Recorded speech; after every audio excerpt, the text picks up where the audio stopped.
Sans le règne de Dieu, il sera difficile pour toi d'accomplir ce que Dieu a voulu pour toi. Amen, amen. Voilà pourquoi nous avons besoin de la présence de Dieu et le règne de Dieu sur nous, afin de faire exactement ce que Dieu a prévu pour nous sur terre. La mission sur terre, tu ne le feras que par l'aide de Dieu.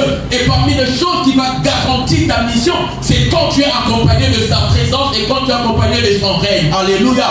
David l'a compris, il est devenu roi, mais il s'est dit, je ne peux pas régner sans pourtant récupérer une chose. Et David a pris la résolution d'aller prendre l'arche. Dis après moi, l'arche de Dieu. Et vous savez une chose bizarrement avec cette arche, quand l'arche venait, nous venons de lire ici, l'arche en réalité était sur des animaux. L'arche a essayé de bouger. Un homme avec de très bonnes intentions, Uza et Nachon, ils avaient de très bonnes intentions. Ils ont remarqué que l'arche a bougé. Ils ont voulu aider l'arche et bizarrement Dieu le frappa et il mourut. Alléluia. En réalité, l'intention était bonne, n'est-ce pas, non? Là, c'est une simba. Alléluia. Mais Dieu les a frappés. Ce que j'ai compris, c'est qu'il y a certaines choses que n'essaye pas d'aider Dieu parce que Dieu prendra soin de cela.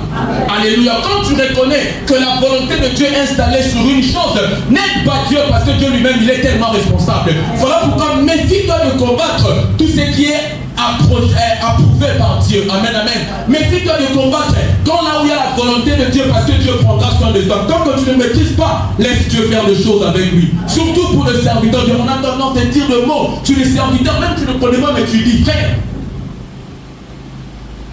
Alléluia. Méfions-nous sur ces choses. Mais écoutez, le grand problème dans cela, David a résolu de ramener l'arche. J'ai besoin de la présence de Dieu. Et l'arche a tué quelqu'un. Et l'arche a eu une très mauvaise réputation. Alléluia. On voit que lui-même, même David, qui a reçu cette arche, il s'est dit non, je ne prends plus cette arche. Alléluia.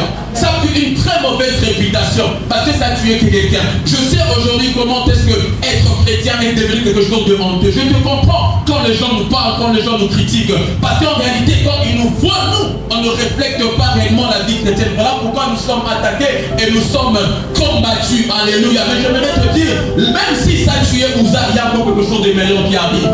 Alléluia. La vie chrétienne, la présence de Dieu, le règne de Dieu en nous, ça peut se présenter très mal, mais ça finira pas mal.